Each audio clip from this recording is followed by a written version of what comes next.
बदलले बाटे हमनी के दिन के लोग भूलता काहे बाबा भीम के।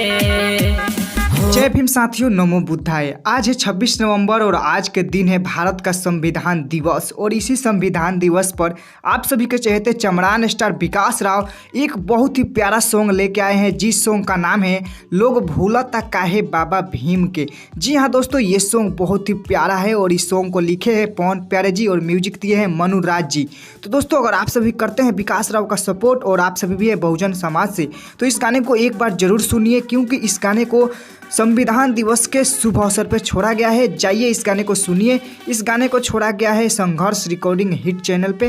दोस्तों, आप सभी एक बार जरूर सुनिए और अपना प्यार दुलार दीजिए। अंत में दोस्तों, आप सभी से यही कहूंगा कि आप सभी को इस चैनल के माध्यम से संविधान दिवस की हार्दिक शुभकामनाएं। दोस्तों, अगर आप सभी भी है कट्टर वाले अम्बेडकरवादी, तो कमेंट में जय भीम लिख कर ही जाइएगा। दोस्तों, मेरा वीडियो अच्छा लगा होगा तो लाइक एंड शेयर करिएगा, मेरे चैनल को सब्सक्राइब भी कर लीजिएगा। दोस्तों, मैं फिर मिलता हूँ किसी नेक्स्ट वीडियो में और जानकारी के साथ। तब तक के लिए दोस्तों, अंत में जय भीम, नमो बुद्धाय।